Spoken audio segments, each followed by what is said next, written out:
You should wait for a moment.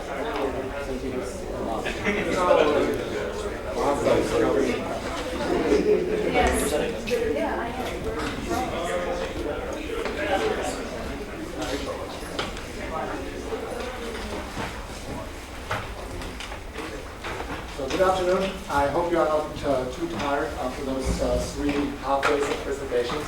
I would like to introduce my team for the generation in the context of machine translation.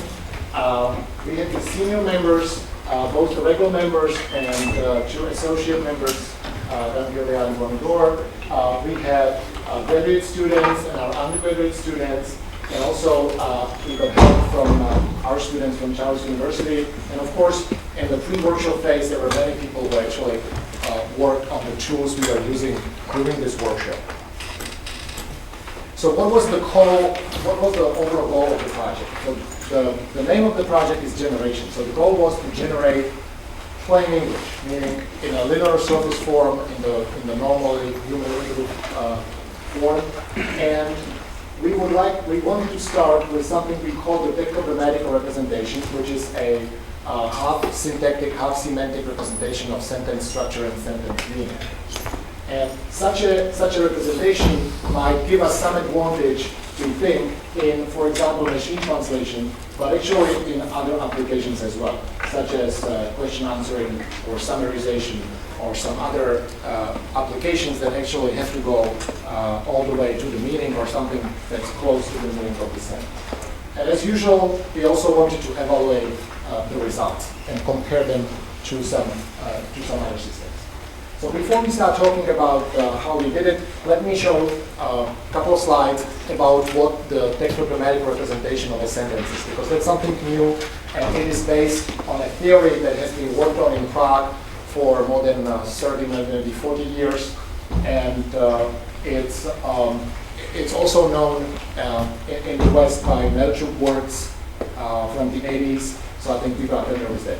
It's based on a dependency representation of sentence structure, and here is an example of one such sentence. So let's say we have a sentence, according to this opinion, UAL executives were misinformed about the financing of the original transaction.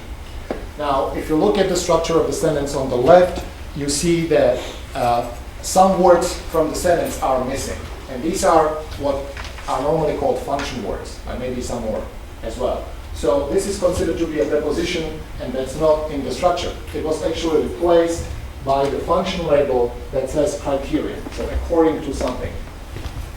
Also, the possessive is missing and was replaced by actually by the pronoun and by the function that says it, the opinion belongs to someone. So that got the label APP. The auxiliary verb for the passive disappeared. And actually passives are factored out completely. About again is the preposition, and B is the article, is the determiner, and then they disappeared from the representation, and similarly on the. But not only some words disappear, but also the rest is normalized, which is the normal thing. We just do lemmatization on the word. So we do not want to have all the inflected forms, like his gets transformed to he, misinformed gets transformed to misinformed, and so on and so forth. Of course, for English, this is not so crucial, but if we do it for Czech with the same representation, this is very important. And also, there are some new nodes in the tree that are inserted that have to do something with both syntax and the meaning. So, for example, if we misinform someone, there must have been someone else who misinformed that other someone. So we know there is something like an actor behind the sentence. We just don't know who it is. So we only insert something like a general actor. This is actually important in Czech because Czech is a prodrop language. So many times actually there is no subject, even though we actually know the subject from the previous context. And in English, we of course have to have it even on the surface. So now, why do we think this is good for translation? So let's take the same sentence and translate it into Czech. So up here, we have the translation into Czech. And these lines here are the usual word-for-word alignment that can be seen in the statistical word-for-word systems. And just looking at the alignment, you see it's pretty complicated. And there are lines crossing, there are block moves, like original transaction gets moved to the left. There are many null alignments also. If we create the tectogrammatic representation of both sentences, again, just by looking at the output, you can say they are almost the same. Actually, I mean, of course, I selected a sentence, they are almost the same. But we have made an experiment by actually doing this manually for 100 sentences and looking at the results. And if the translation is literal or kind of not very artistic, then we get a pretty good match on the individual subtrees.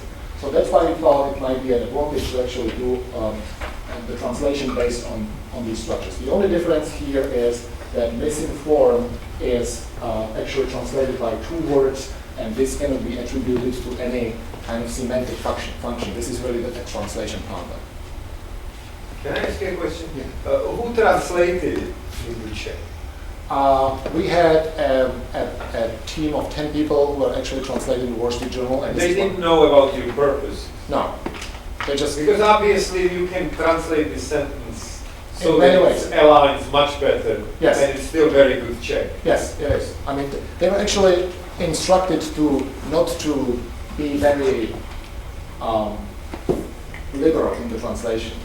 They were told this is a technical financial translation, you know, be as precise as possible, but the translation should be good Czech. And these are outside people. Well, almost all of them. Now, all of them are outside of this project. We had some students of Like ours. the sentence could start with podle jeho názoru, for instance. It could, yes. Yeah, and then it will be. Yes, that would be more, that would be better.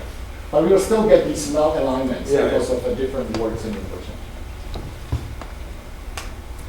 So if we plug it into an MT framework, so the usual MT scheme looks like this. We have a source language, and then we do morphology and tagging.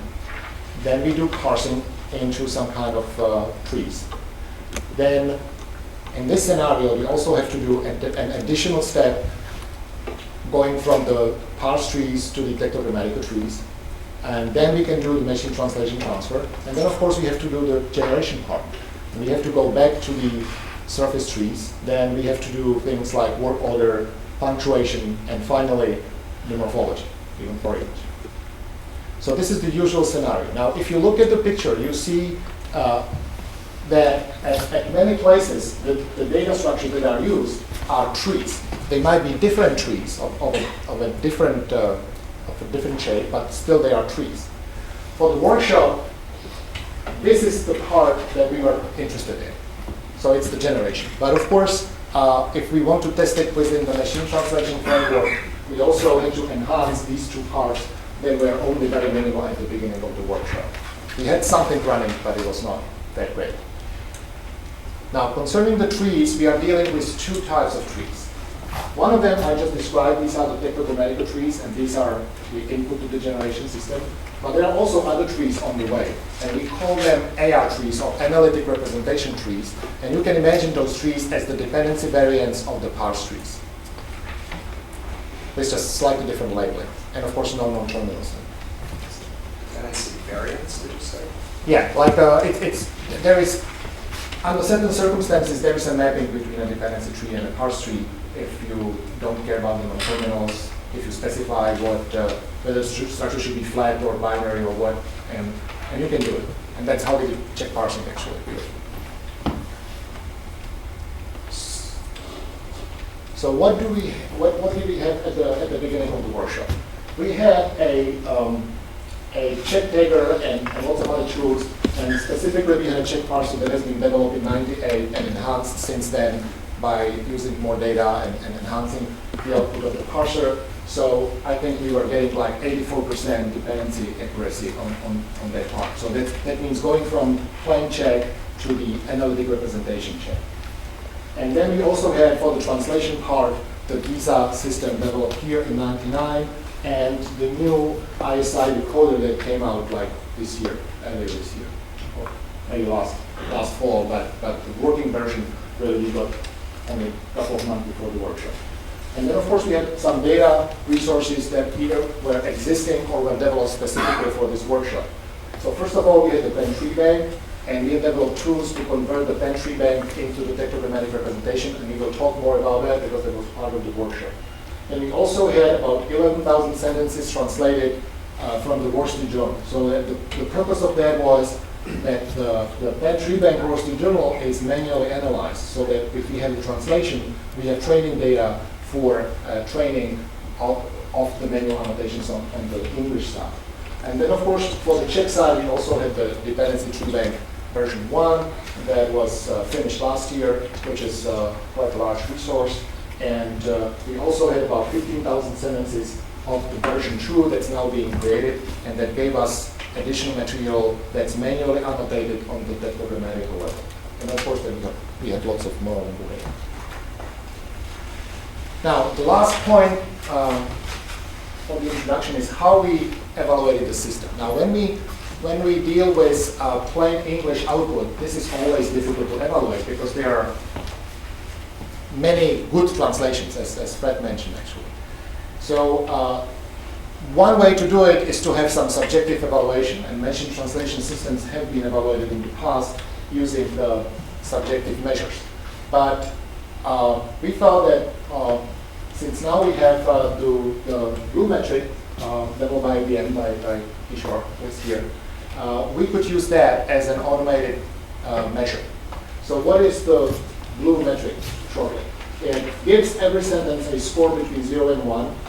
The main characteristics of the metric is that its relative scores, if you are scoring two systems among each other, in between them, then the one that comes best using this score is also the one that's usually scored best by the people, if done subjectively. So it's kind of a statistical replacement for the human evaluation. The drawback is that it needs several reference translations or several gold standards. Because if it's not only on one, then of course it's worse because you simply don't have all these good translations. Or it would have to be run on huge amounts of data to give you a similar to fulfill these characteristics again. It's based on n-gram metric, and it also uses the length penalty so that you cannot really cheat on the n-grams. During the work, we have also used various other evaluation criteria that were standard for the subtasks, like for insertion of prepositions or punctuation. We have used metrics that are used in the literature just for this small subtask to be able to evaluate it before we could stick it into the system. So here is the outline of the presentation. We will do the same thing all the other people did in the past 2 days, that every one of us will present his or her part of the work. So first we will talk about the data and how we prepare the data for the system and choose as well. Then we will talk about what we have actually created here at the workshop for the core of the system. And that's the statistical model of tree transformations. And then we will follow with 3 more parts of the system that are also trained, but they're just the successive steps that deal with word order, punctuation, and English morphology.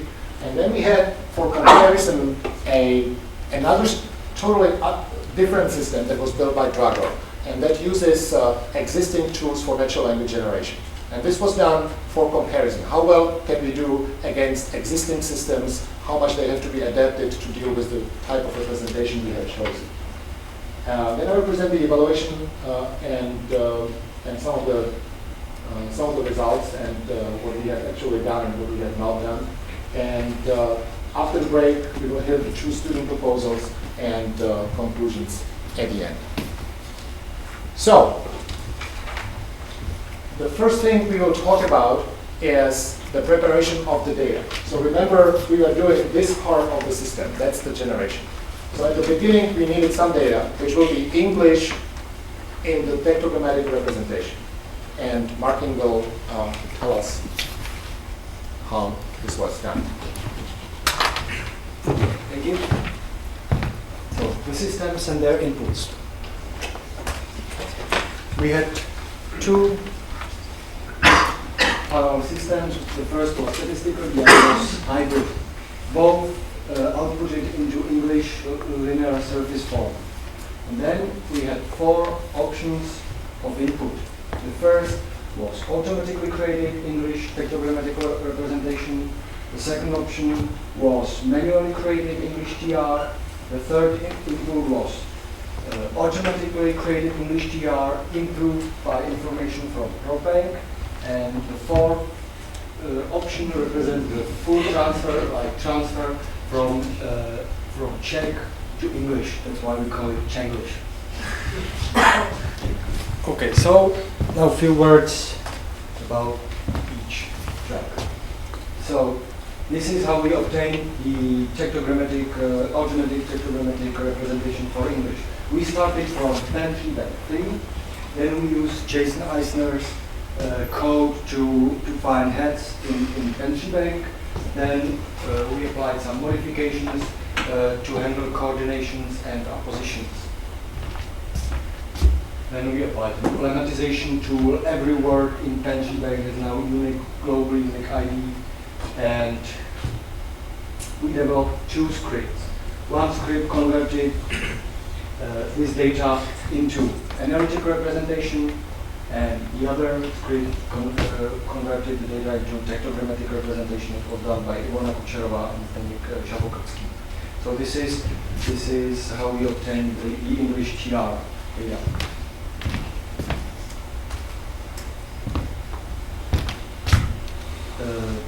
The second option, manual TR, we took the automatic data, and Ivona Kučerová corrected the automatic data. So she sometimes she corrected the structure of the tree, sometimes she changed labels of functors. She also put their information about deep word order.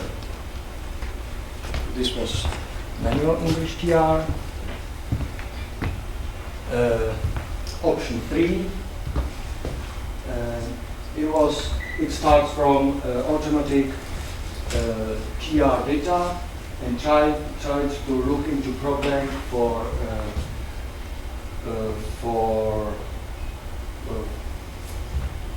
frames of the verbs, and tries to, with the help of this information, tries to improve the automatic data.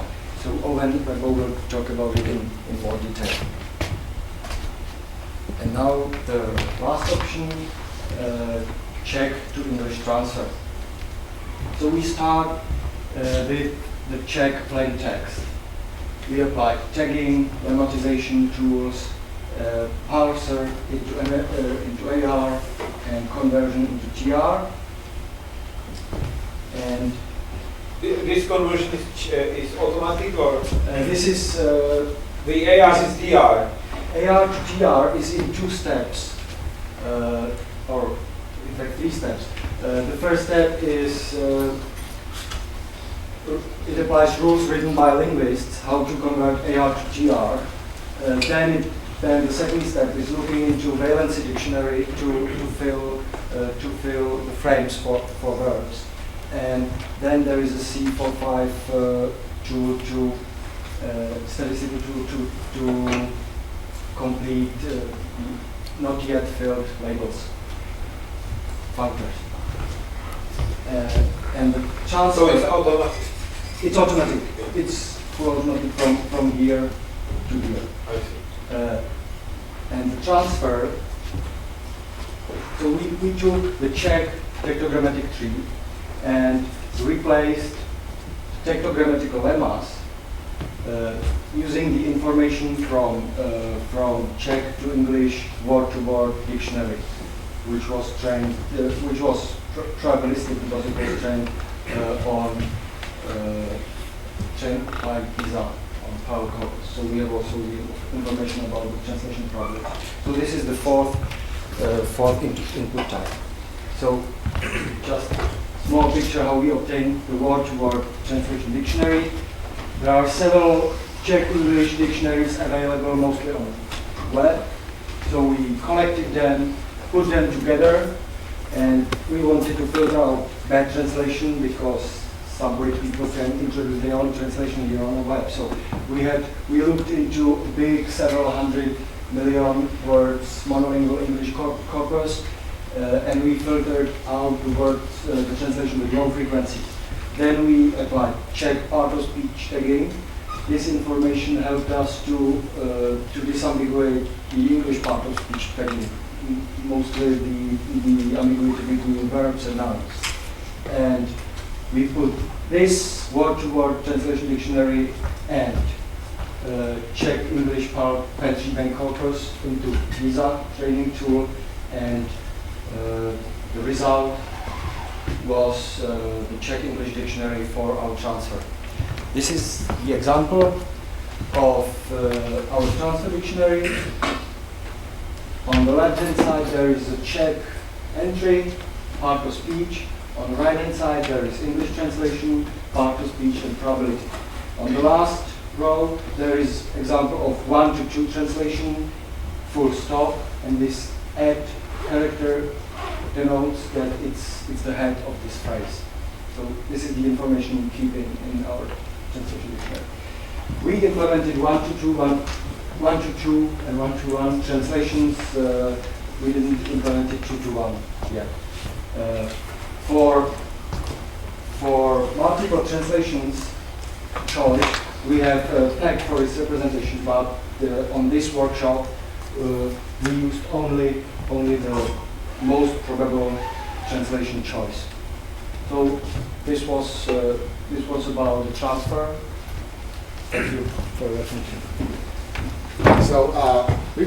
So this was about how we actually got the data for the input number 4 for our generation tests. So now you will hear about how we got the input for how we got the data for input number 3. The 1 and 2 was easy, right? So just everybody. So now it's Owen Rambo, and will tell us how he did it. The goal of this track, or this type of input, is twofold. On the one hand, and perhaps the most important, is that we want to improve the automatic construction of English TRs, because that will provide the training data for the system. And a side benefit might be that we can allow for generation from a more generic predicate argument structure using this system rather than from the rather specific technogrammatical representation. Let's first look at the different types of annotations we can have in a corpus. I will talk about 2 types of syntax, surface and deep, and then 2 types of lexical semantics, local and global, and then we'll come back to the technogrammatical level that we use, which is in fact a hybrid representation. So the surface syntax is well known. Here's what we for instance have in the pen tree bank. Of course, that's phrase structure. Here's a dependency representation. But if we have a pair of sentences which are distinguished by their voice, John loads hay into trucks, and hay is loaded into trucks by John. John and hay will have different argument labels because it's a surface syntax. Here, John is the subject, hay is the object. Here, hay has become the subject, and by is, say, a prepositional object. So if we want to avoid this difference in our representation, we can go to a deep syntactic representation. And for both sentences, now we have the same labels on John and hay, namely deep subject and deep object. And truck is, say, the second object. Note also that the preposition has disappeared here, but I'm reading this in the node label for this presentation. And this kind of representation is common in various formalisms, and is, for example, found in tree adjoining grammar in the annotation on the argument slots. Now, one thing that this annotation misses is that if we have 2 sentences like John loads hay into trucks, and John loads trucks with hay, the noun phrases in the 2 sentences play the same role with respect to the predicate load, no matter what their syntactic position is. The deep syntactic representation that we just saw would make truck an object here and make hay the object here, so there would not be a common representation. To get a common representation for these 2 sentences, we can do what the Penn Prompt Bank is doing. It's a project kind of in course right now, which defines argument labels which are specific to a predicate like load, and these argument labels are generic, arg0, arg1, arg2. And for both sentences, we get the same representation because what the argument labels designate is the relationship between this argument and the predicate, not the syntactic realization. This These arc labels, however, are only locally meaningful to a particular predicate, more precisely to a predicate and a particular meaning of word and a particular meaning of that word. So if we have two sentences like John loads hay into trucks and John throws hay into trucks, the prop bank annotation is in fact different. So in one case, trucks is arc 1, in the other case, the trucks is arc 2, because there's no claim about carrying over between predicates. So if we want the same representation for these two sentences, modulo, of course, the predicate itself, we can move to global lexical semantics, as is done in lexico-conceptual structure, as Bonnie Dorr is pursuing it at the University of Maryland, where, apart from the different predicates, the annotations are the same, agent, theme, goal, so that these arc labels now represent a generic type of relation between a predicate and its arguments that can be used to describe all predicates across the language, or across languages. Now, what's a technogrammatical representation and how does it fit in here? Well, it's hybrid in that the first two arguments of a verb are annotated in a deep syntactic manner, and the remaining arguments are annotated in a global semantic manner. So if we have these sentences here, John loads trucks with hay, and John loads hay into trucks, we get different arc labels for the hay and truck arguments. Here, hay is an accompaniment, truck is a patient because it's the deep syntactic object. Here, hay is a deep syntactic object, so it becomes a patient, and truck now gets a semantically meaningful label, namely dear 3. However, so here the prop bank is more general than the technogrammatical representation.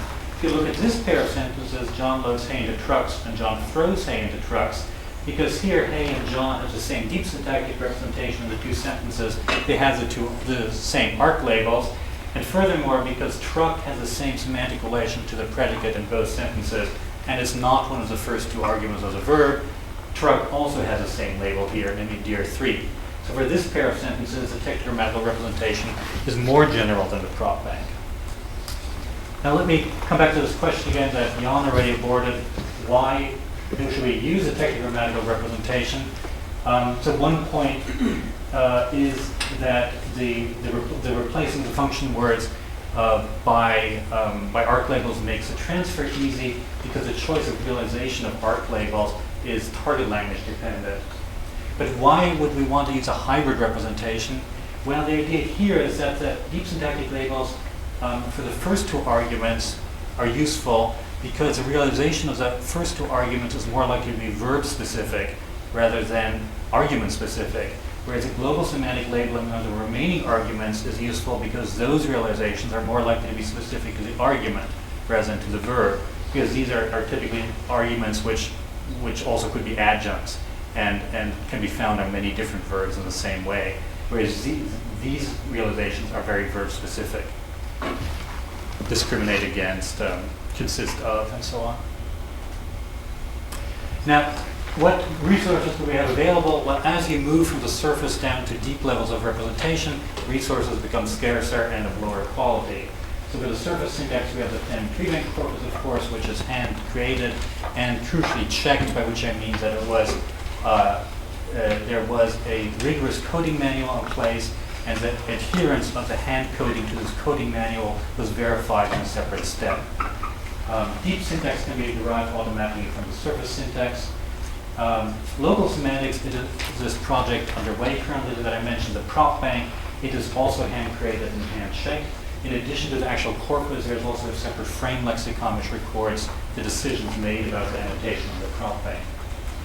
For the global semantics, we have an LCS lexicon, but not a corpus annotation. It is partially hand created and it is partially hand checked, but not completely. And for the technogrammatical representation, we have, which Martin already mentioned, a very small subset of the Penn tree bank, which has been hand labeled. We have a prompt bank to TR dictionary, which has also been hand created, but neither of these two resources have been hand checked. And they were both created by Ivona Kucherova. So given all this different types of levels of representation, different types of data of different quality, what do? We throw it to a machine learning program, namely Ripper, which is a greedy symbolic rule learner, and it allows both set and bag valued attributes, features. And we use all the features we can, the surface deep syntactic information, the local and global syntactic information, and then we use Kucherova's prop bank to TR dictionary as a further resource. And furthermore, we use the output of input 1, which you recall was a handcrafted Perl script to transform the Penn tree bank into the English TR, tetragrammatical representation, in a non-declarative manner. These are the results, well, some of the results. Concentrate on the red ones. If you take no features at all, you just use the baseline, the most common label, which is PAT for patient, we get 60% error rate. These are average accuracy on 5-fold cross-validation, total of 1326 data points, and we're only using those, we're only looking at verbal arguments because that's what these features are relevant to. And furthermore, we're only looking at those verbal arguments which have already been annotated by the prop bank project, because otherwise there wouldn't be enough data. If we just use input 1, we get 90.5%. This is not exactly the accuracy of the script written for input 1, because we have learned some rules that correct the output of it, so it's slightly better than that script. If we throw in the other syntactic features, if we just use the syntactic features but not input 1, goes deep and surface, we get an improvement of 3 percentage points absolute over input 1.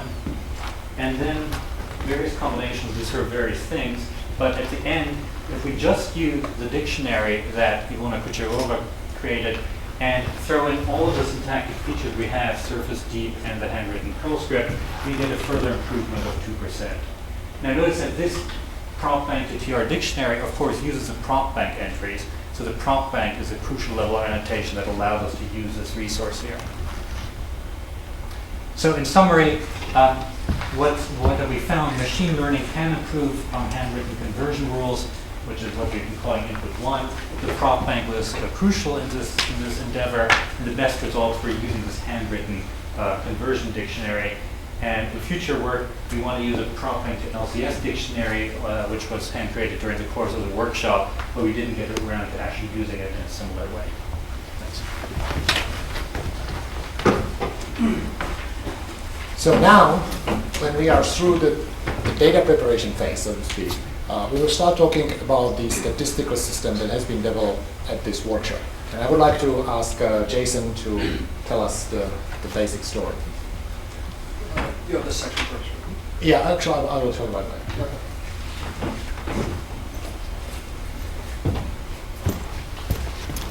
Okay, so now you can forget about all the data preparation, and now we can get to the business of generation that this workshop team is supposed to be dealing with.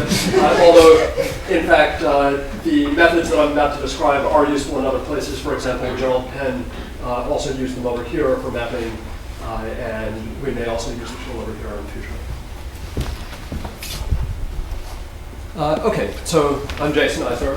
I'm not part of this tree. We already told you that translating trees is hard, right? And it's hard because not only do we have to translate the individual words like E and F, but sometimes we might have to translate phrases like wrongly or informed wrongly becomes misinformed in English.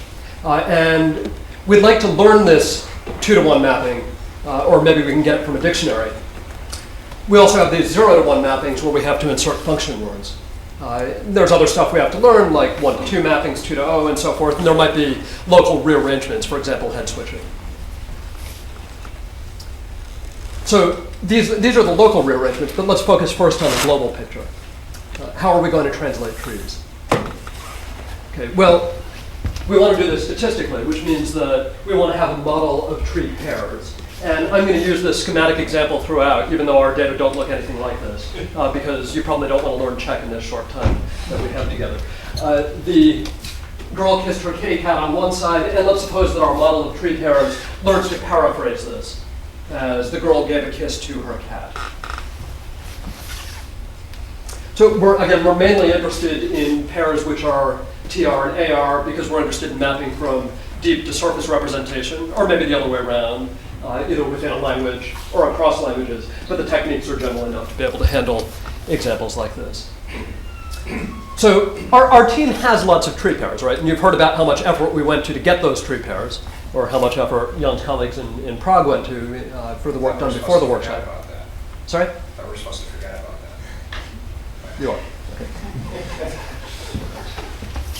And we went to this effort because supposedly these are nicer to model than pairs of strings, right? And that's just the analysis, transfer, synthesis idea in MT, that if we can get somewhere toward the meaning, toward deep representation, transfer is going to be easier.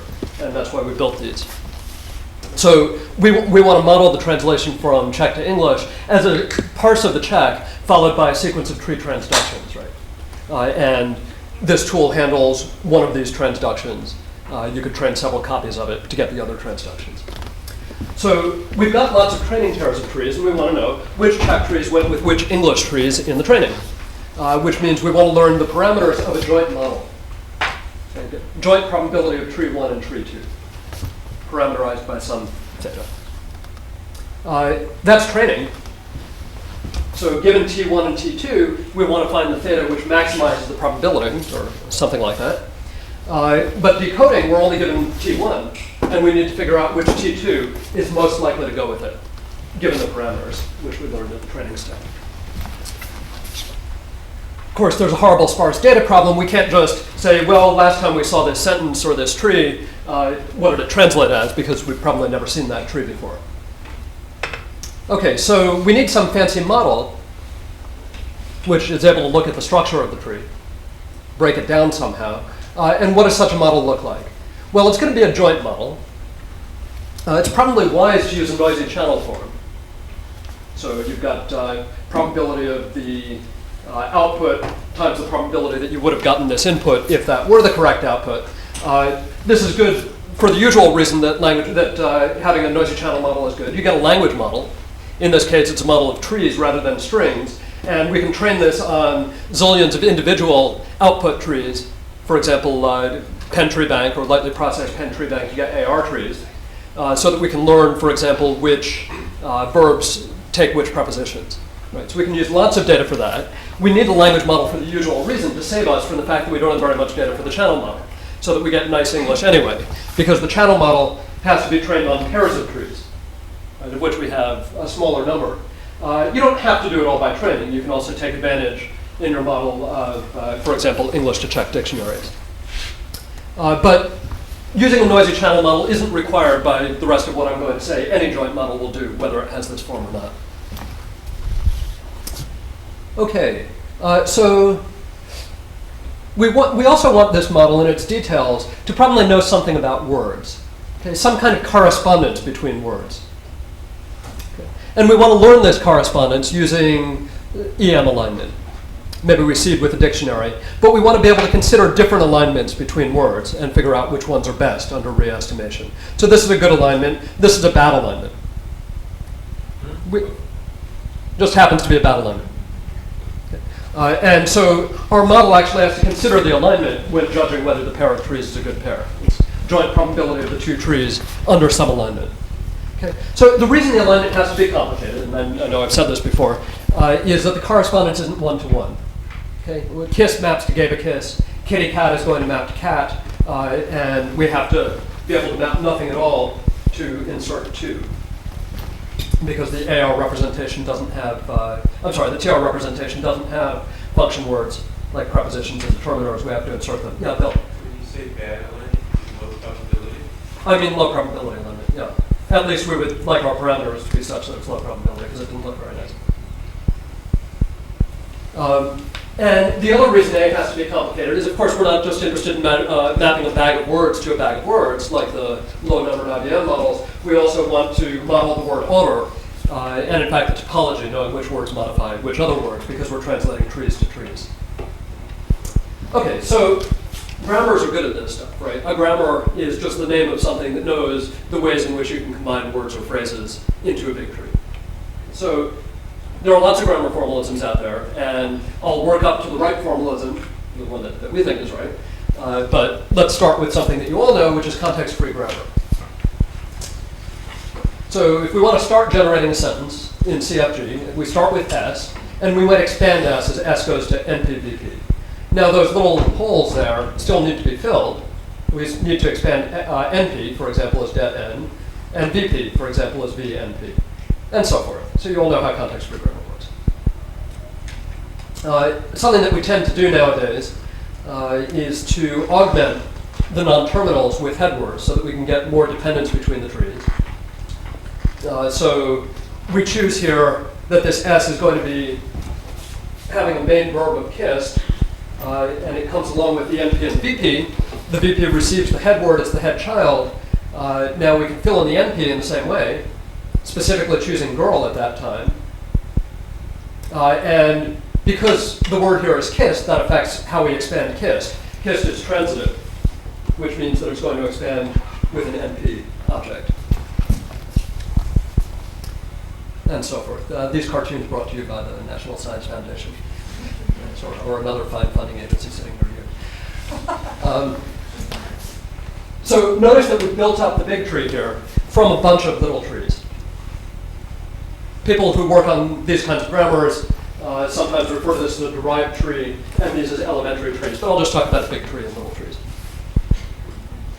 So one final little formal change that I'll make here is let's look at all the rules headed by the word kissed.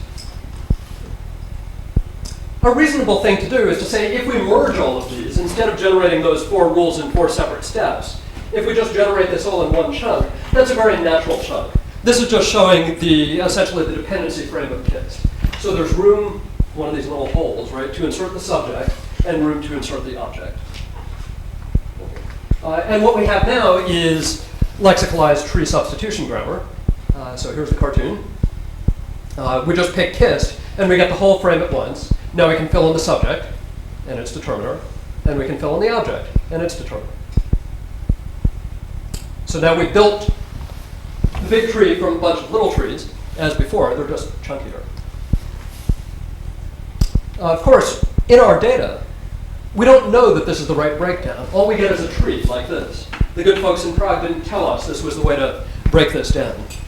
So this is just one possible parse of that tree into elementary subtrees, into little trees. And we have to deduce that. Okay. Okay, one more little change. We'll simplify the structure. So these internal nodes here that we get from tag or tree substitution grammar or whatever aren't actually doing any work for us anymore. They're in the tree. But we could also take a structure where those are eliminated. This is a dependency style structure, and it's actually what our trees look like. So we don't care about these internal kissed nodes. What we care about is we have a word kissed. It has 2 arguments, and whether there's a VP level or not isn't relevant to us. So the structures we have look something like this.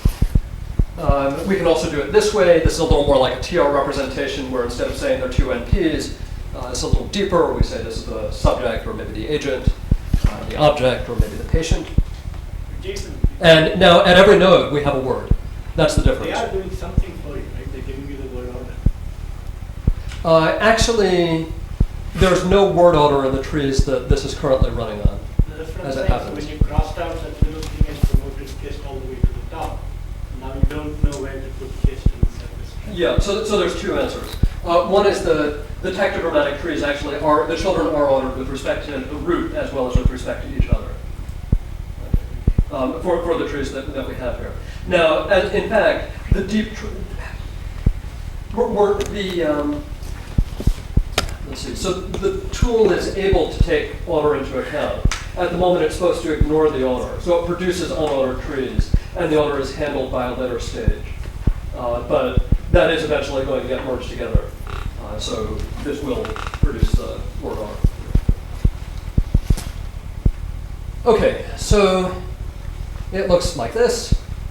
So we have here subject and an object. We can fill in the subject and its determiner, the object and its determiner. It's a simpler cartoon, right? We went from Bambi Den to the Jetsons or something. And again, we've built the big tree from little trees. Okay, now we can get to the good part. The good part is we're not doing it in one language, we're doing it in 2 languages. And now this is a synchronous grammar. So we decide we're going to start out generating 2 places at once, and we fill both of these in with parallel trees. Kiss on one side, gave kiss on the other. And we keep filling in parallel. So I'll show you this slowly in a moment. So we've just built up 2 trees in parallel by inserting a pair of subtrees. I'll actually show you how these are linked together. Because the start nodes are linked, we have to fill them both in at once. One side we get kissed, On the other, we get gave kiss. Now, the subjects are linked. They came that way, because this pair of trees came linked. Their subjects are to be generated together, and we'll fill them both in with girl.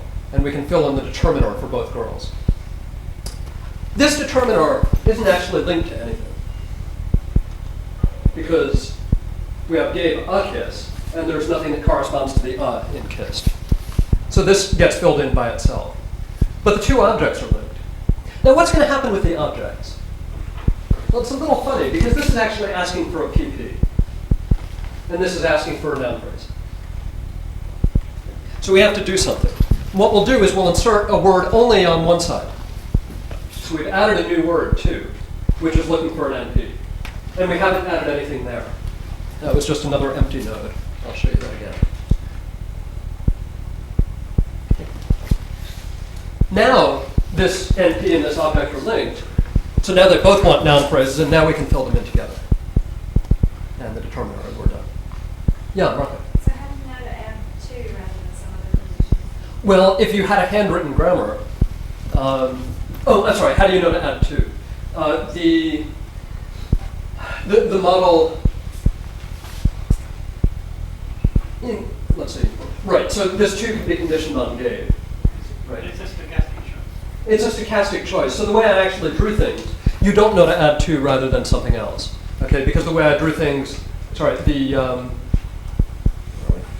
way I drew things, this non-terminal here is just PP, so we only require PP to match. So I'm only showing lexicalized grammar, which is what's running at present, not a bilexicalized grammar. But that's what you want to do. We also have some other tricks for doing this. So in the decoder, you can decide you're only going to propose things that look good in global context, which is a way of hacking the model in a sense, to use global features. Okay.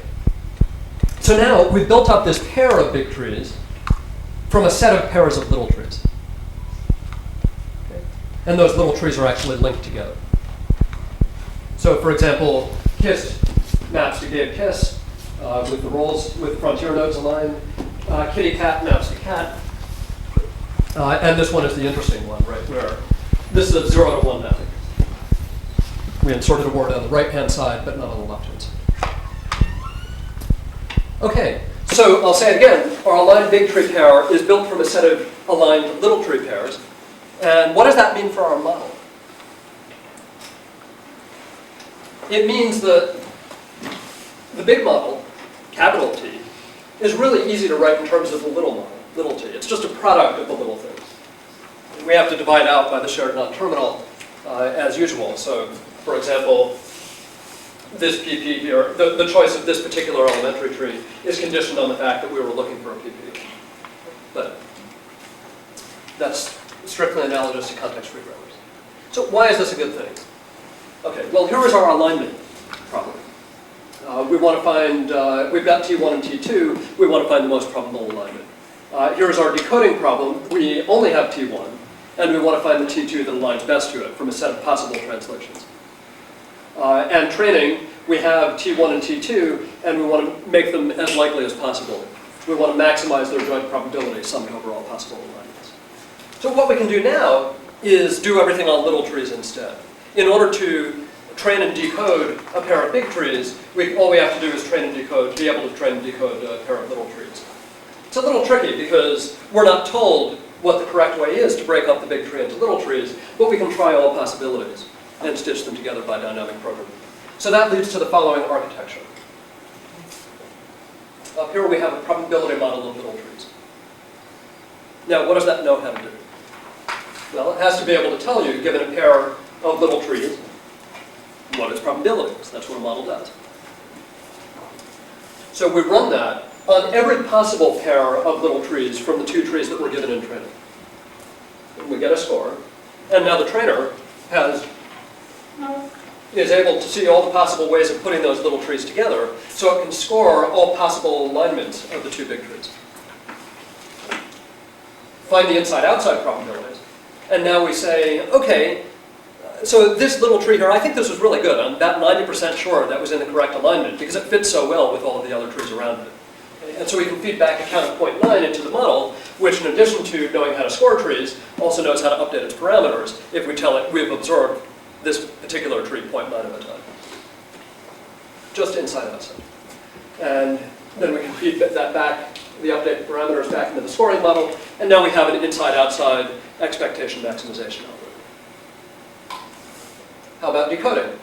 Well, the model has to be able to do something else. Given a little tree, for example, wrongly informed, it has to be able to propose a translation, misinformed, maybe several translations. So for every little tree in, every little T1 in big T1, we propose various little T2 that it might translate as. Jason? Yeah. Just to clarify, your big trees are lexical, have lexical items in the non-terminals or not? They have lexical items at all the nodes because they're essentially dependency trees. They're dependency trees which also have something that look like non-terminals, and in the prog school those are called functors or functions. So the decoder now is able to put together all the little trees T2 that were proposed into a forest of possible translations. So this is a packed representation of many possible translations. So it also gets, because each of the T2s that was proposed is bound to some T1, it's got an alignment between T1 and T2. Yeah, Dan. When you compose the little trees into a big tree, do you consider only valid big trees?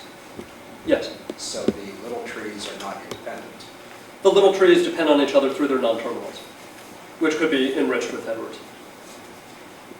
So they have to fit together. It's like Lego. The little Legos don't plug into big Legos and so on. So that makes it kind of expensive, doesn't it? No, it's actually not too bad. We can talk about this more during question time, actually, because I want to keep us to the initial hour and a half. So each of these proposals can also be scored. So the decoder for each of the possible translations has a probability of T1, T2 in that alignment. So we can score all the alignments. In fact, the code is mostly shared with the code of the trainer. Instead of aligning two trees, we're aligning a tree with a forest, looking for the best alignment. And this time we're only interested in the best alignment. That gives us our output tree. Whereas here we were interested in all possible alignments, so we could retrain fractionally using inside-outside. Okay. So that's the formalism. And just in order to set up Jan, who is talking in a minute, I want to take away the details and just emphasize the architecture. We have the big green dynamic programming engine. And it talks to the red model, which knows about all the details of little things that you can do with translating functors for AR into functors for TR and translating this word as that word. And this model has to be able to do three things. So one is it has to be able to score little trees. Say, does this, do this and that go well together. It has to be able to update the parameters. So Jan will talk about those two things. And Johan will talk about how it can propose translations from existing trees. So the ones that are likely to have high probability in isolation. And then we try to stitch those together to find little trees that have high probability globally, which is why it matters that they interact. Okay, so is there any related work? Surprisingly little, since this seems like a very natural idea. Synchronous grammars have been around for a long time. There's been almost no statistical work on synchronous grammars. The two cases that we know about are by Dekai Wu and work by Hayan Al-Shawi and his colleagues. This actually goes back as far as '96. But these cases only deal with one-to-one mappings. In fact, that means that the trees have to be completely isomorphic. There has been work on statistical translation of trees. So Kenji Yamada's thesis, which just came out, very nice work. In fact, he doesn't even have the tree pair. He has to infer the tree on one side. He's got the English tree and the Czech are actually Japanese string. So he has to get the forest on this side of all possible parses of that string. But on the other hand, the model is weaker than ours in the sense that it only allows one-to-one and one-to-zero mappings. So it's isomorphic except for being able to insert some nodes. And in fact, the nodes that are inserted, particles in Japanese are all leaves, and that's all it can do. So it couldn't, for example, insert a preposition in the middle, as we saw with 2. And finally, there's a little more work on statistical generation of trees. If you can create a forest of possible sentences to generate, you can use a language model to pick the best one. So in the work that's been done, I believe all of the hypotheses are considered to be equally good from the point of view of expressing the meaning, and you just use a language model to choose the one which sounds most natural. Langkella's work is fairly similar to our decoder in that she also uses a packed forest and picks the best tree from it using dynamic programming. And there's related work by Ratnaparke which instead uses a stack decoder, so it can consider more complicated alignments, but is not guaranteed to find the right answer. So that's all I've got to say, and on to Jan. Okay, so I just want to say here that we are still at this stage, and if you remember Jason's read this part. So now I will talk about these two parts of the system. Actually, I will not so much talk about these two parts separately, but I will talk about the form of the model and how we can deal with the sparse data problem here, just very briefly. So now we are down from the big trees to the little trees.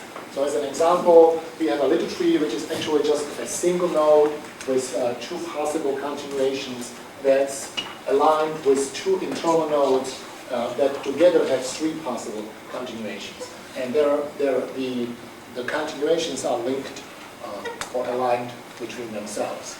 So again, the same thing in the whole model context.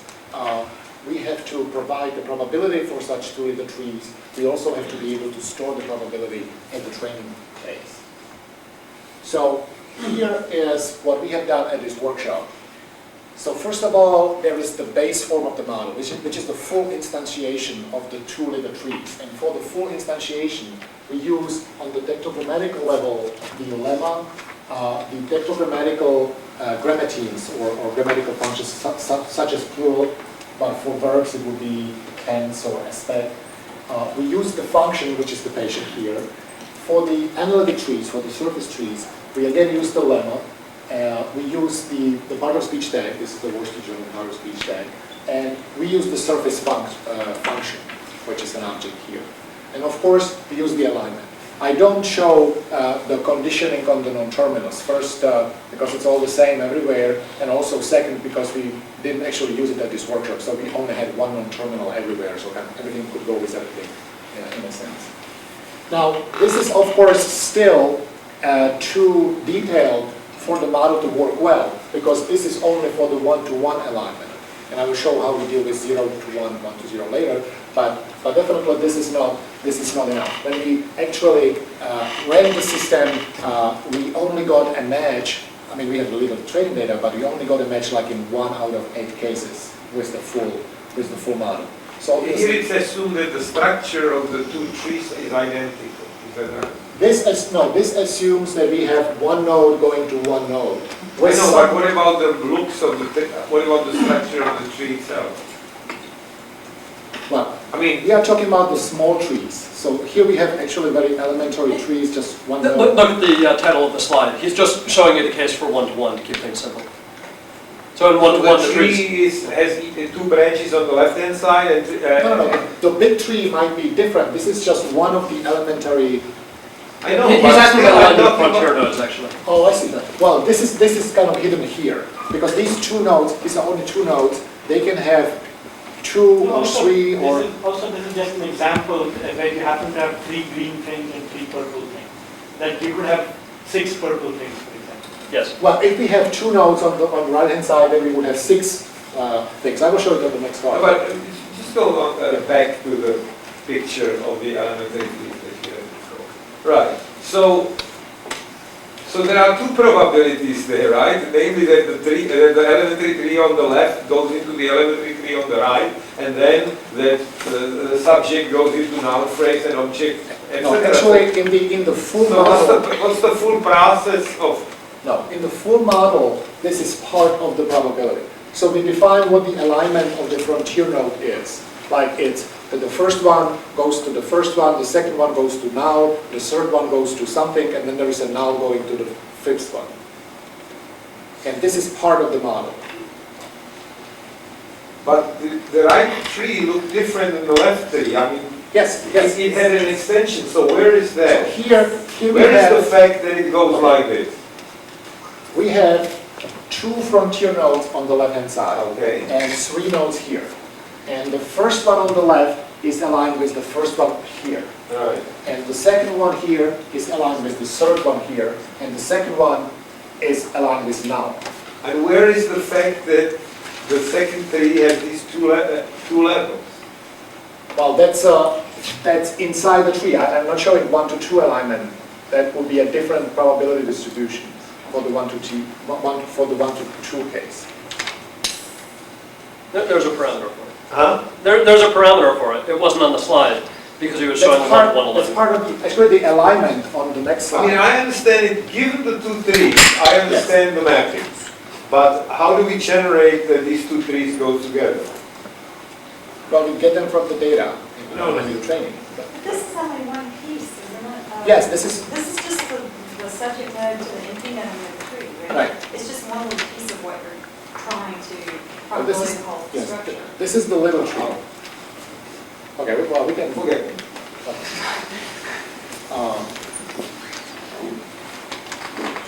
But I think what you ask for is in this single parameter. This parameter says what is the alignment of the frontier nodes and what is the type of the internal alignment.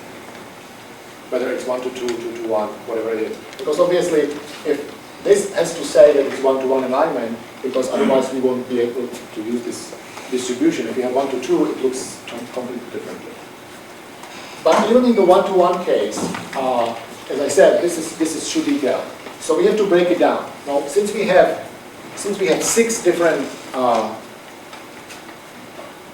dimensions of the probability distribution, we have to break it up somewhere. There are many possibilities. The one we implemented here was the one that just came naturally to us, and that's actually that we aligned the lemmas, because in most cases the lemmas are exactly the same, so we can smooth it very well. The other one is that the tectogrammatic grammatic information translates naturally into the Penn tree bank tag. So again, this is a natural factorization. Then the functions transfer from the D functions to the surface functions. And then we are left with the alignment. And actually the alignment is also broken down to 2 parts. One is the internal alignment, so we have a parameter for 0 to 1, 1 to 1, 1 to 0, 2 to 1. And independently of that, we have the alignment of these frontier nodes of the empty circles. But even this might be not enough sometimes. So actually then we have the lowest level backoff is just the alignment itself, which is just multiplied by the uniform distribution. So this is what we did for the workshop, and obviously the smoothing is a research question for the future. Now in the other cases, it's just a natural extension of the 1 to 1 case. So if you have 1 to 0, we of course have to keep the alignment, but we only use the tectogrammatical part. The data on the tectogrammatical part. If we have, no, this is actually from the right-hand side. yeah, this is the right hand side. This is the left-hand side if we have 1 to 0. If we have 1 to 2, of course, there are 3 more dimensions in the probability distribution. And again, we have to back off accordingly. Again, we have to split this into still more parts to do the smoothing distribution. So, of course, the backoff schemes are a big question, and what comes naturally into mind is to actually use the graphical models that Jeff has talked about here during the workshop, because that would discover the dependencies we have in the data. But of course, we can also use some other tools, like look at the mutual information about the various data fields from the manually aligned trees that are created at the annotation phase. So, that was enough about the probabilistic model, and now Yuan will talk about how to get the proposer integrated into the system. The proposer, sorry. The proposer. The purpose of having a proposer is to, given the input of a TR little tree, the proposer will try to construct a AR little tree on the right hand side. So in this picture, what you see is on the left hand side is the input of a TR little tree, and here it's the proposer construct a 5-node AR little tree with 2 extra nodes. One is the determiner, one is the proposition. And in the particular translation scenario, if on the left-hand side there's a coarse-grained part of speech tagging, and the proposer will try to propose some fine-grained part of speech tag. Well, without probability, just to try to give all the possible choice. Okay, here's what the proposer do. First, during the training stage, the proposer will try to collect, first of all, is the feature patterns on the TR. The term feature patterns is for the backup purposes, because when the proposer is actually being used, sometimes it does not require there's going to be an exact match, but just a subset of the features being matched to the value tree, and then it will construct the AR tree on the right-hand side. Another thing is to observe all the possible TR-AR transform.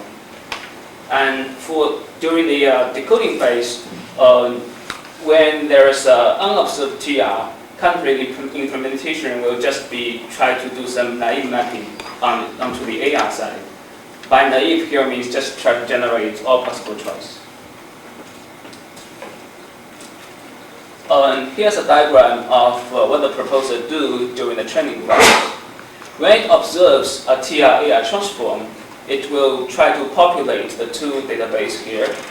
First is the TR to AR transform hash table, which contains, given a certain TR structure, what's the AR structure on the right-hand side. The other is the TR feature pattern set, which, as I have mentioned, is for the backup purposes.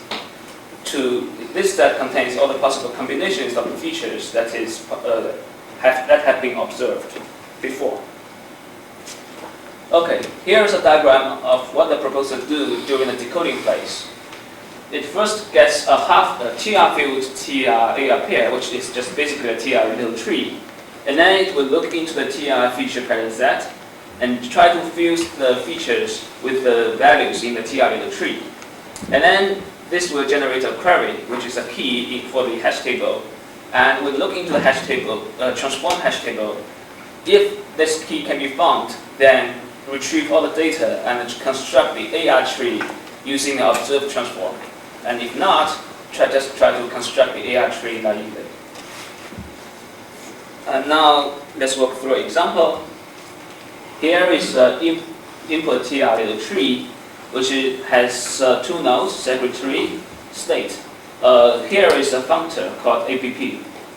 And the proposer will look into the observed feature pattern set, and suppose one is like this. It asks about what is the TR lemma for the root, and what is the functor for the first child. And then it fills into a query, which is fills in the TR lemma of the root and the functor of the children, of the first child here. And then look into the TR-AR transform hash table, and it generates something like add one node off here, and with the functor removed, TR functor removed here. Okay, that's it.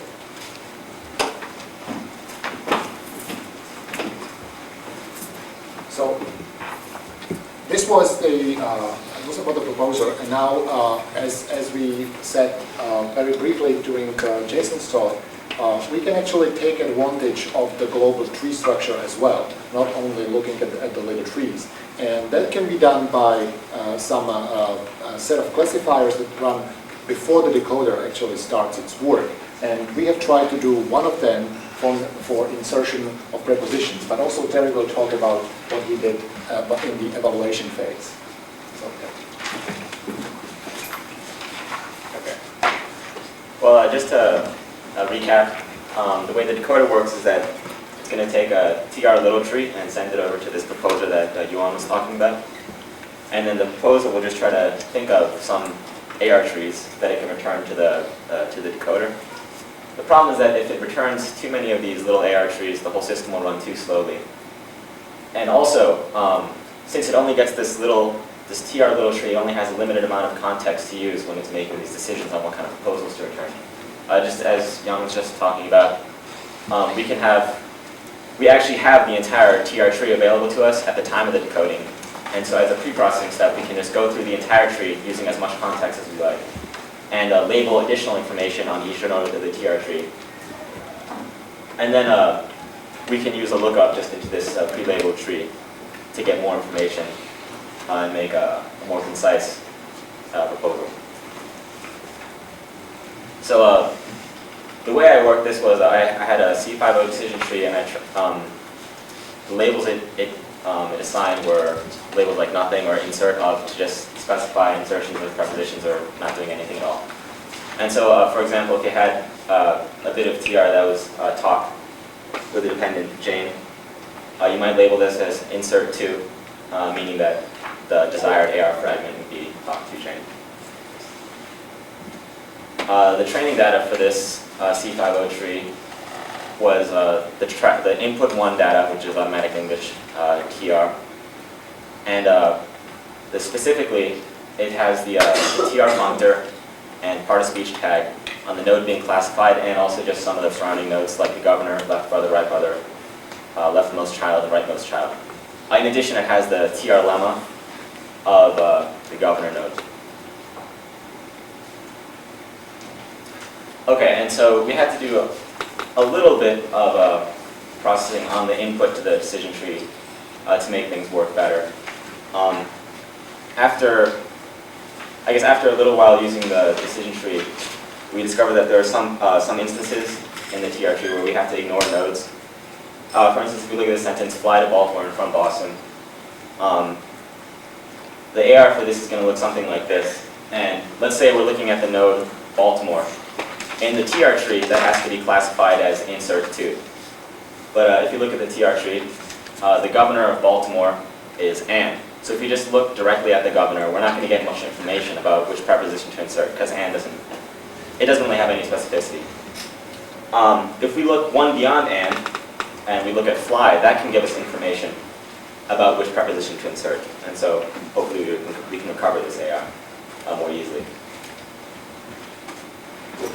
Okay, our overall aim in this was that since this classifier's its intention is to eliminate choices for the proposer, we definitely don't want to eliminate the correct choice. So we want to have we want to have as many correct insertions as we can when there is an insertion to be made. The metric I used to measure that was just insertion recall, which is the number of correct insertions over the number of total actual insertions. There was one major hitch in the decision tree that made this hard, which was that when you just train it on the data as is, there's a lot of, about 90% of the data is just insertions of nothing. And so there's a huge prior probability on nothing.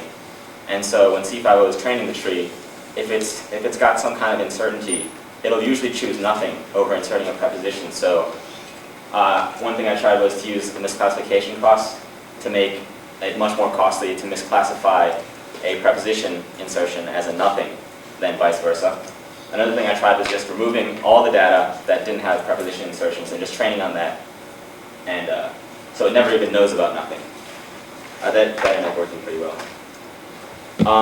After the training of the tree, another thing that I did was just making the tree return its n best labelings, just as ordered by the tree's own confidence in this. More, I guess, intelligent way of doing this kind of n best thing was to use the confidence values and just return a variable number of labels depending on how much confidence there is in each label, and just then n becomes the average. I also last night had kind of an epiphany, and I made an aggressive confidence threshold that works a lot better. So yeah, so you can see it works a lot better. It was around midnight.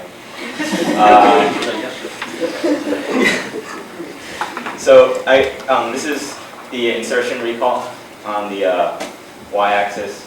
X-axis is the number of prepositions that the system returns. And it goes from about 2 on that side to 5 on this side, and 70% recall to 85% recall. Here are just some of the interesting data points. So those other two lines, the red line is the n-best and confidence threshold. Those are doing okay, but you can see that the aggressive confidence threshold is about n, like one preposition ahead of the other two curves. So I'm happy about that. And I guess future work, you may remember that I said that we only have one TR lemma, which is on the governor node. And the reason for that is that when we try to add more TR lemmas, the C50 just crashes and runs out of memory, because there are about like 35,000 lemmas or so. So one thing that Jan suggested to me was to just use a clustering method to cluster all the TR lemmas into a more tractable number of classes, and just train on the classes of the lemmas, and then I can have many lemmas, theoretically. And Owen Rambo also suggested to me to try Ripper instead of C50 or something in the future. That's it. Okay, thank you. So now we have finished talking about the first part of the generation system, namely going from the English technogrametric representation to the surface representation. Now we start talking about the remaining three parts of the system. So the first important part is the word order. Because so far we are not looking at the actual surface word order, but we have to generate it at some point. So this was work done by Doug Gilwell from UPenn, and actually what he did was he used a tree-based language model that's modeled after the Collins parsing model. It uses the analytic surface labels instead of the non-terminals because we don't have them. And it also uses the lemmas instead of forms, because that's what we have when we go from the technogrametric representation. Now, he got about 94% correct word order rate, and that's measured as a correct ordering of all children of a particular node. So we count the number of nodes in the trees, and we count as correct those nodes that have the correct order of the children, with respect to that node as well. So this looked pretty good, but I should also say that since punctuation is dealt with later, that the whole thing works on trees that have removed punctuation, because if we don't have the punctuation there, that will hurt the performance. I should also say that actually the input order, I mean the technogrammatical trees do have defined order, but since this is not the order that we are, that's the surface order, we completely ignore it here. So the model, when actually running, does all possible permutations, and it doesn't look at the original order. This obviously hurts us for the translation system, because the source language order is obviously relevant for the output word order. But we had to do it because when generated from English, we would be making our life too easy, because obviously the English TR that's we obtained from English has the surface word order, except for the manual one, but otherwise it's like that. So this is all I can say about the language model, and that actually gave us the biggest boost in performance by including it, but it's kind of obvious that we need to work on it. Now the last two parts of system were done by Kristen, and she will now tell you about it. Okay, so I did punctuation insertion and the generating the surface in functional morphology for English. So you don't generally hear too much about punctuation in generation systems. There's some previous work, but it is important for sentence meaning and understanding.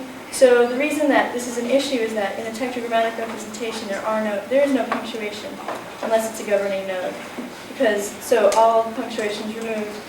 And I mean, you can think of a lot of sentences where if you look at the unpunctuated sentence, the meaning is ambiguous. So punctuation helps for understanding the output.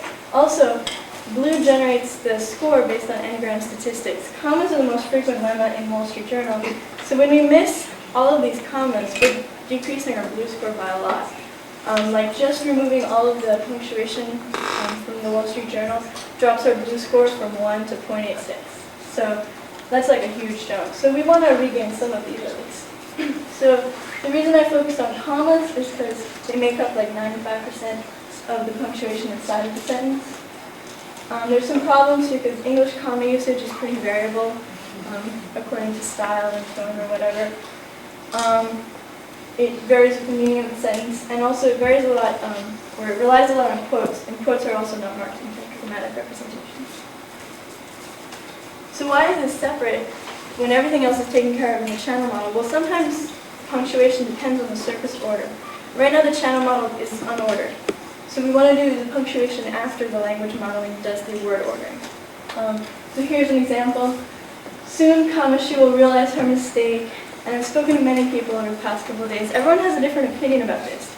But basically, I think most people agree that if you switch soon to the middle, like she will soon realize her mistake. You can't put a comma either here, she will soon, comma, realize her mistake, or here, like she will, comma, soon realize her mistake. So that really depends on what the actual surface order is. So that's why they can't do it earlier. So this is just to show you what I'm generating. Like I said, commas are not in the tetragrammatic trees, but commas which are governors, which are like appositions, are in the trees. So those are, I'm not concerned with those. What I'm concerned with are these ones that are called aux-x. And what I'm getting is an analytic tree that comes ordered from the language model. But since it's come through this whole generation pipeline, it also is marked with tetragrammatic functors and things like that. So my task is to insert these aux-x nodes into the AR tree. This is just, Pierre Vinkin, 61 years old, will join the board, blah, blah, blah. Here's a more interesting example. This is a big coordination, so it has commas everywhere. But you notice a stylistic variation is some people like to put commas before the and, some people don't. My model actually prefers to put it here. So and that's just like a little difference. Another issue is I have to make sure the word order is correct. Even if I insert this node here, it's ambiguous whether it goes before or after the parent sometimes.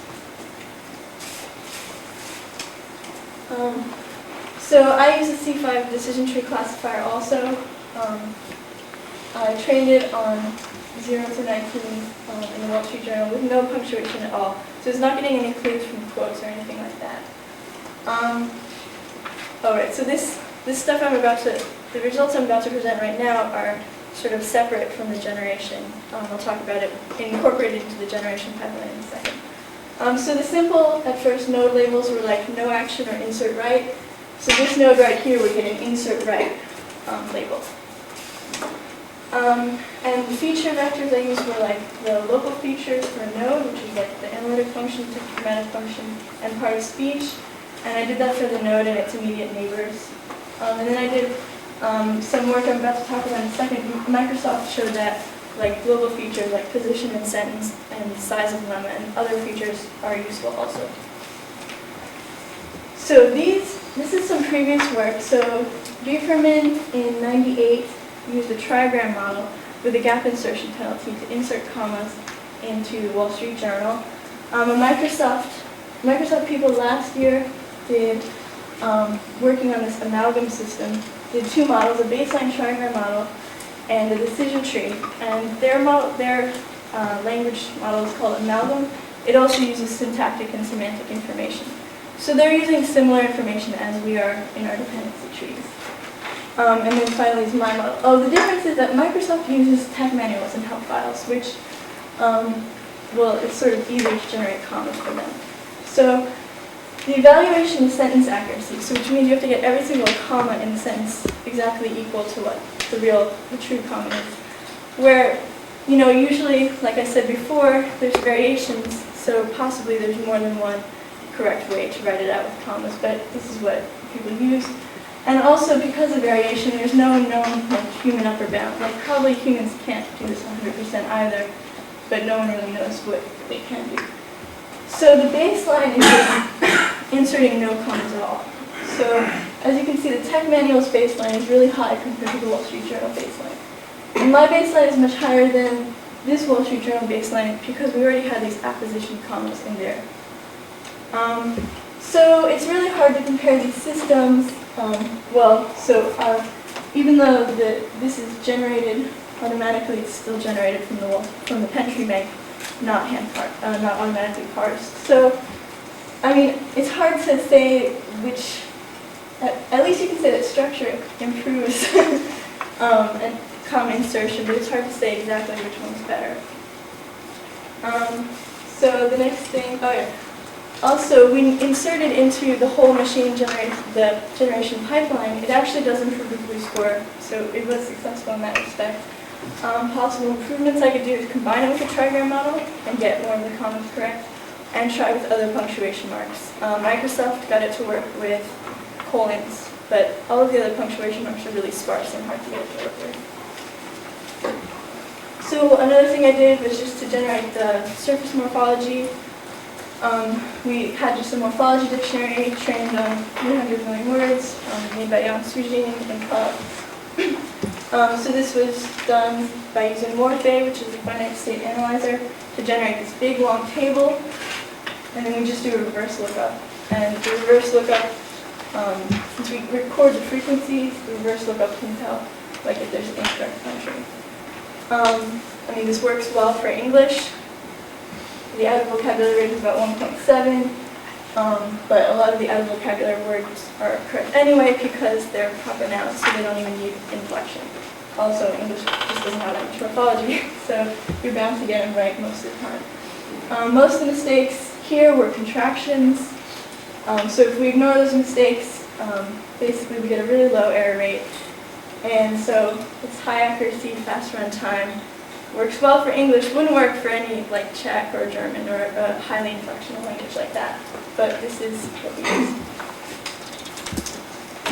Okay, so before I guess we make the break, let me use the 2 more minutes to talk about one part of the system that was not actually in the generation pipeline, but the Gerald Penn from Toronto, who also apologizes for not being here because he had to leave yesterday for reasons beyond his control. So I will just use a couple of minutes to talk what he has done. And he was exploring the check side.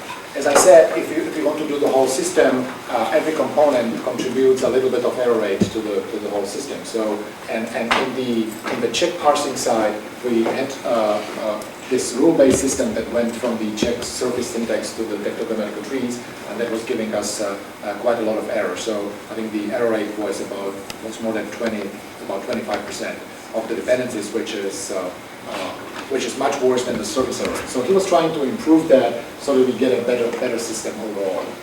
So he was looking at the mappings between the check dependency surface syntax and the vector-grammatical representation. And there was some code already written before the workshop that was just a handwritten program that actually implemented 19 different types of transformations that we discovered when doing the manual annotation of the vector-grammatical level. It was mostly rule-based. There was the last component of that system was C45-based labeling of the nodes that we couldn't assign relatively reliably by the manual rules. Now, since we have developed this nice tree-to-tree transformation tool, so John was trying to use it not for generation, but actually for the reverse process. Instead of going from declarative representation to the surface, he was going the other way, because these are still trees. They are just actually the same tree, just in the reverse order. So what he had to do was to reverse the probabilistic model on the linear tree so that it can train the parameters the other way. But essentially he used the same parameters as I used for the generation part. And he also improved the initial alignment by using the manual alignment. Because when we do the declarative representation, I mean the annotators, when they do it, they implicitly have the alignment, because when they are moving the node in the annotation software, we record what is the node movement throughout the tree. So we have the manual alignments, and we can use them for much better initial estimates. I mean, we could do it on the English side as well now, but we couldn't do it before. And of course, for translation, we have no such alignment at all. He was able to get up to here, so we couldn't really test it on the system, but apparently this part works very well just by inspection of the resulting models. But he has to finish the proposer for the reverse case. So I think since we are a little behind time, that we could move Drago's presentation, because now we are starting this comparison system that builds on the existing natural language generation systems, and we could move it after the break. Okay. So let's expect a break. It's 3:05 or something. Yeah. So let's meet at 3:20. 3:50.